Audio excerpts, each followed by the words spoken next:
ಇನ್ನು ಕಾಂಗ್ರೆಸ್ಸಿನ ಕಡೆ ಹೋಗೋದಾದರೆ, ಅಕಸ್ಮಾತ್ ಈ ಸಲ ಚುನಾವಣೆಯಲ್ಲಿ ಕಾಂಗ್ರೆಸ್ ಕಡಿಮೆ ಸ್ಥಾನಗಳನ್ನು ಗಳಿಸಿದ್ರೆ,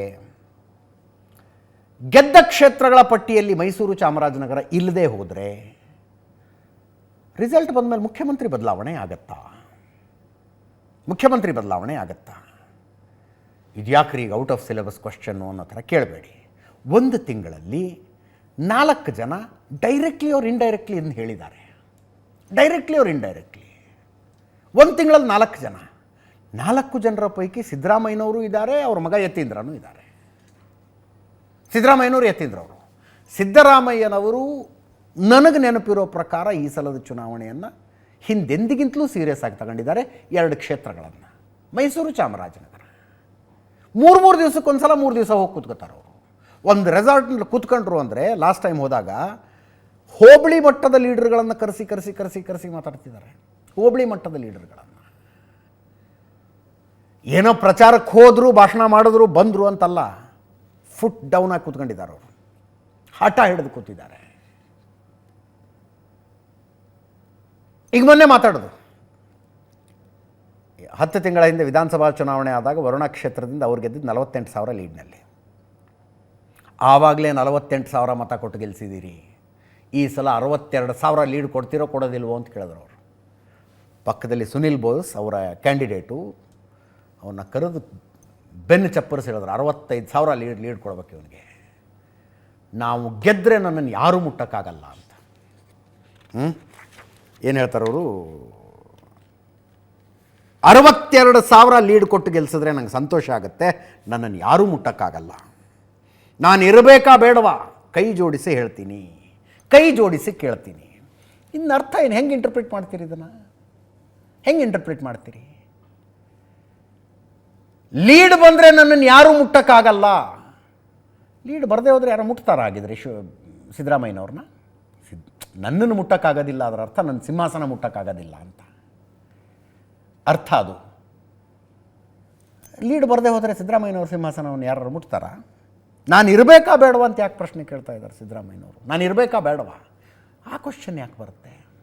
ಅವ್ರ ಮಗ ಯತೀಂದ್ರ 2 ಕ್ಷೇತ್ರದಲ್ಲಿ ಹೆಚ್ಚಿನ ಬಹುಮತದಿಂದ ಅಭ್ಯರ್ಥಿಯನ್ನು ಗೆಲ್ಲಿಸಿ,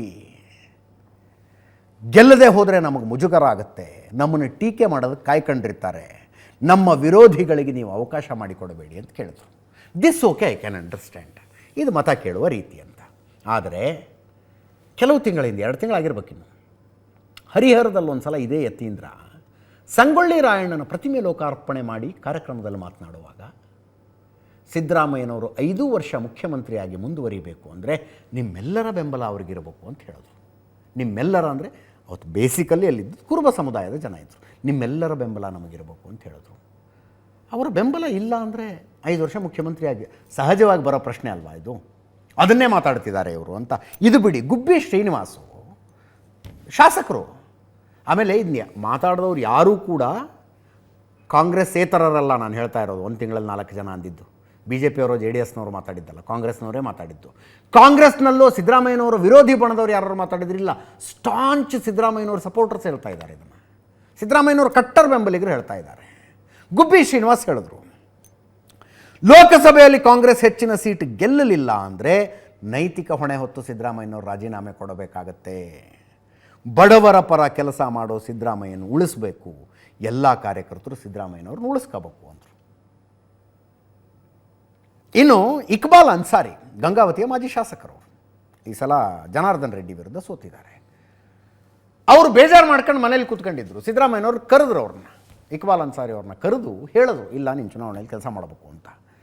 ಸಿದ್ದರಾಮಯ್ಯನವರು ನನ್ನನ್ನು ಕೆಲಸ ಮಾಡಬೇಕು ಚುನಾವಣೆಯಲ್ಲಿ ಅಂತ ಹೇಳಿದ್ದಾರೆ, ನಾನು ಮಾಡ್ತೀನಿ ಅಂತ ಅವರೊಂದು ಮೊಬೈಲ್ನಲ್ಲಿ ಆಡಿಯೋ ರೆಕಾರ್ಡ್ ಮಾಡಿ ವಾಟ್ಸಪ್ನಲ್ಲಿ ಬಿಟ್ಟರು. ಅವರು ಅದನ್ನೇ ಹೇಳ್ತಾರೆ, ಸಿದ್ದರಾಮಯ್ಯ ನನಗಾಗಿ ಈ ಚುನಾವಣೆ ಮಾಡಿ ಅಂತ ಹೇಳಿದ್ದಾರೆ, ನಾನು ಮುಖ್ಯಮಂತ್ರಿ ಸ್ಥಾನದಲ್ಲಿ ಮುಂದುವರಿಬೇಕಾದರೆ ಈ ಚುನಾವಣೆ ಮಾಡಬೇಕು ಅಂತ ಹೇಳಿದ್ದಾರೆ, ಜನಪ್ರಿಯ ಮುಖ್ಯಮಂತ್ರಿ ಸಿದ್ದರಾಮಯ್ಯನವ್ರನ್ನ ಉಳಿಸ್ಕೊಳ್ಳಬೇಕಾಗಿದೆ, ಅವರ ಆದೇಶ ಪಾಲನೆ ಮಾಡೋದಕ್ಕೆ ಮುಂದಾಗಿದ್ದೀನಿ ಅಂತ ಇಕ್ಬಾಲ್ ಅನ್ಸಾರಿ ಹೇಳ್ತಾರೆ. ಕೇಳಿಸ್ಕೊಳ್ಳಿ ಒಮ್ಮೆ.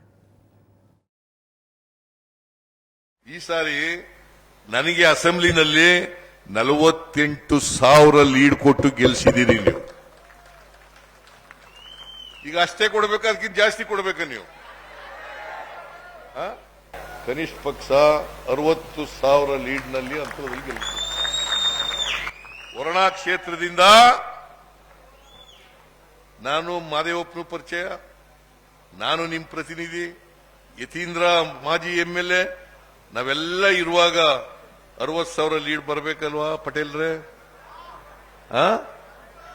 ನೀವೆಲ್ಲ 60,000 ಲೀಡ್ ಗೆಲ್ಸ್ಕೊಟ್ರೆ ನನಗೆ ಸಂತೋಷ ಆಗ್ತದೆ. ನನ್ನನ್ನ ಯಾರು ಕೂಡ ಹುಟ್ಟಕ್ಕಾಗಲ್ಲ. ನಾನು ಇರಬೇಕೋ ಬೇಡ? ಇವತ್ತು ಎರಡೂ ಕ್ಷೇತ್ರಗಳಲ್ಲಿ ನಮಗೆ ಬಹುಮತದಿಂದ ನಮ್ಮ ಅಭ್ಯರ್ಥಿಯಾದಂತ ಸುನಿಲ್ ಬೋಸ್ ಅವರು ಆಯ್ಕೆಯಾಗಿ ಬರಬೇಕು. ಅವರು ಹೆಚ್ಚಿನ ಬಹುಮತ ಗಳಿಸ್ಕೊಳ್ಳಿಲ್ಲ ಅಂತಂದ್ರೆ ಎರಡೂ ಕ್ಷೇತ್ರಗಳಲ್ಲಿ ನಮಗೆ ಮುಜುಗರ ಖಂಡಿತ ಆಗುತ್ತೆ. ನಮ್ಮ ಟೀಕೆ ಮಾಡೋರು ಕಾಯ್ಕೊಂಡಿರ್ತಾರೆ ಟೀಕೆ ಮಾಡಬೇಕು ಅಂತ ಹೇಳಿ. ಹಾಗಾಗಿ ದಯವಿಟ್ಟು ನೀವು ಅದಕ್ಕೆ ಅವಕಾಶ ಮಾಡಿಕೊಡ್ಬಾರ್ದು ನಮ್ಮ ವಿರೋಧಿಗಳಿಗೆ. ನಮ್ಗೆ ಎರಡೂ ಕ್ಷೇತ್ರದಲ್ಲಿ ಹೆಚ್ಚಿನ ರೀತಿಯಲ್ಲಿ ಬಹುಮತ ಬರೋಂಗೆ ಮಾಡಿ ನಮ್ಮ ಅಭ್ಯರ್ಥಿನ ಗೆಲ್ಲಿಸಿ ನಮ್ಮ ಹೆಸರನ್ನ ಉಳಿಸ್ಕೊಡ್ಬೇಕು. ಮುಖ್ಯಮಂತ್ರಿಗಳು ಮತ್ತೆ ಎಚ್ ಸಿ ಮಾದೇವ್ ಸರ್ ಹೆಸರನ್ನ ಉಳಿಸ್ಕೊಡ್ಬೇಕು ಅಂತ ಹೇಳಿ ನಮ್ಮೆಲ್ಲ ಕಾರ್ಯಕರ್ತರು ನಾನು ಕಳಕಳಿಯಿಂದ ಇವತ್ತು ನಮ್ಮ ಸರ್ಕಾರ ಇದೆ. ನಮ್ಮ ಸರ್ಕಾರ ಏನಾದ್ರೂ ಹೆಚ್ಚಿನ ಸೀಟ ಲೋಕಸಭೆಯಲ್ಲಿ ನಾವು ಗಳಿಸಲಿಲ್ಲ ಅಂತಂದ್ರೆ ನೈತಿಕ ಹೊಣೆ ಮತ್ತು ಸಿದ್ದರಾಮಯ್ಯನವರು ರಾಜೀನಾಮೆ ಕೊಡಬೇಕಾಗುತ್ತೆ. ಆ ಒಂದು ಕಾರಣಕ್ಕೆ ಅತ್ಯಂತ ಪ್ರಾಮಾಣಿಕವಾಗಿ ಬಡವರ ಪರ, ಶೋಷಿತರ ಪರ ಕೆಲಸ ಮಾಡ್ತಕ್ಕಂಥ ಸಿದ್ದರಾಮಯ್ಯನವ್ರನ್ನ ಉಳಿಸ್ತಕ್ಕಂಥ ಕೆಲಸವನ್ನ ನಾವೆಲ್ಲರೂ ಸೇರಿ ಮಾಡ್ತಕ್ಕಂಥ ಕೆಲಸವನ್ನ ಮಾಡಬೇಕಾಗುತ್ತೆ. ಮಾನ್ಯ ಮುಖ್ಯಮಂತ್ರಿಗಳು ನನ್ನಲ್ಲಿ ಹೇಳಿದರು, ಈ ಚುನಾವಣೆ ಹೇಗಾದರೂ ಮಾಡಿ ನನಗೋಸ್ಕರ ಮಾಡಬೇಕು ಅಂಥೇಳಿ ಅವರು ಮನವಿ ಮಾಡಿಕೊಂಡ್ರು, ಹೇಳಿದರು ನನಗೆ. ನಾನು ಮುಖ್ಯಮಂತ್ರಿ ಸ್ಥಾನದ ಮೇಲೆ ಮುಂದುವರಿಬೇಕಂದ್ರೆ ದಯಮಾಡಿ ಈ ಚುನಾವಣೆ ಮಾಡಬೇಕು ಅಂಥೇಳಿ ಅವರು ಹೇಳಿದಾಗ ಚುನಾವಣೆ, ಅದರಲ್ಲಿ ವಿಶೇಷವಾಗಿ ನಮ್ಮ ಜನಪ್ರಿಯ ಮುಖ್ಯಮಂತ್ರಿಗಳು ಮಾನ್ಯ ಸಿದ್ದರಾಮಯ್ಯನವ್ರಿಗೆ ನಾವು ಉಳಿಸಬೇಕಾಗಿದೆ. ಹಾಗಾಗಿ ನಾವು ಈ ಚುನಾವಣೆಯನ್ನು ಬಹಳಷ್ಟು ಪ್ರತಿಷ್ಠೆಯಾಗಿ ತಗೊಂಡು ನಾವು ಮಾಡಬೇಕಾಗಿದೆ. ಕ್ವಿಕ್ಲಿ ಇದಕ್ಕೆ ಬಂದ ರಿಯಾಕ್ಷನ್ಗಳು. ಜಿ ಟಿ ದೇವೇಗೌಡರು ಎರಡು ಥರ ಹೇಳ್ತಾರೆ. ಸಿದ್ದರಾಮಯ್ಯನವರು ಸಿಂಪತಿ ಕ್ರಿಯೇಟ್ ಮಾಡ್ಕೊಳ್ಳೋದಕ್ಕೆ ಹಿಂಗೆ ಹೇಳ್ತಿದ್ದಾರೆ ಅಂತಲೂ ಹೇಳ್ತಾರೆ. ಲೋಕಸಭಾ ಚುನಾವಣೆ ಆದಮೇಲೆ ಸಿದ್ದರಾಮಯ್ಯ ಮುಖ್ಯಮಂತ್ರಿಯಾಗಿ ಇರೋದಿಲ್ಲ ಅಂತಲೂ ಹೇಳ್ತಾರೆ. ಯಡಿಯೂರಪ್ಪನವರು ಹೇಳಿದ್ರು ಸಿದ್ದರಾಮಯ್ಯನವ್ರಿಗೆ ಗೊತ್ತಾಗಿದೆ ತಮ್ಮ ಟೈಮ್ ಮುಗಿದಿದೆ ಅಂತ. ಅದಕ್ಕೆ ಸಿದ್ದರಾಮಯ್ಯನವರು ಯಾಕೆ ಏನೇನೋ ಅರ್ಥ ಮಾಡಿಕೊಳ್ತೀರಿ, ನನ್ನ ಜನರ ಹತ್ರ ನಾನು ಓಟ್ ಕೇಳಿದ್ದೀನಿ, ಜಾಸ್ತಿ ಮತಗಳ ಅಂತರದಿಂದ ಗೆಲ್ಲಿಸಿ ಅಂತ ಕೇಳಿದ್ದೀನಿ, ಇದು ಯಾಕೆ, ಇದರಲ್ಲೇನು ಅಪಾರ್ಥ ಆಗುವಂಥದ್ದು ಏನೂ ಇಲ್ಲವಲ್ಲ ಅಂತ ಸಿದ್ದರಾಮಯ್ಯನವರು ಕೇಳಿಸ್ಕೊಳ್ಳಿ. ಅವರ ಮನಸ್ಸಲ್ಲಿ ಇರ್ತಕ್ಕಂಥದ್ದನ್ನ ಹೇಳ್ಬಿಟ್ಟಿದ್ದಾರೆ. ಮುಖ್ಯಮಂತ್ರಿ ಆಗಬೇಕು, ಉಪಮುಖ್ಯಮಂತ್ರಿಗಳನ್ನ ಬದಲಾವಣೆ ಮಾಡಬೇಕು, ಉಪಮುಖ್ಯಮಂತ್ರಿಗಳು 4 ಜನ ಆಗಬೇಕು. ಇದೆಲ್ಲವೂ ನಡೀತಾ ಇರ್ತಕ್ಕಂಥ ದೃಶ್ಯಾವಳಿ ಒಳಗಡೆ ಲೋಕಸಭಾ ಚುನಾವಣೆ ಆದಮೇಲೆ ಸಿದ್ದರಾಮಯ್ಯನವರು ಬದಲಾವಣೆ ಆಗ್ತಾರೆ. ನನಗೆ ಮೆಜಾರಿಟಿ ಬಂದರೆ ನಮ್ಮ ಪಕ್ಷ ಗೆದ್ದರೆ ಮಾತ್ರ ನಾನು ಉಳಿತೇನೆ.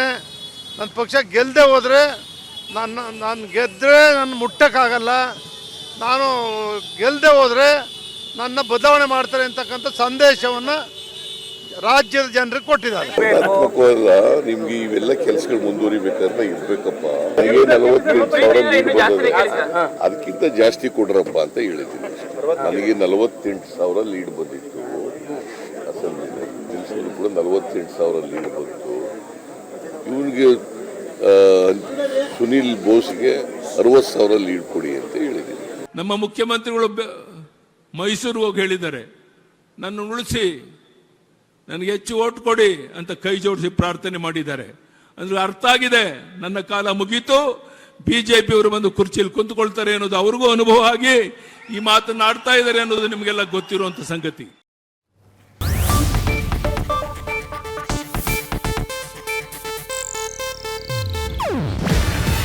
ಇದು ಏಷ್ಯಾನೆಟ್ ನ್ಯೂಸ್ ನೆಟ್ವರ್ಕ್ ಪ್ರಸ್ತುತಿ.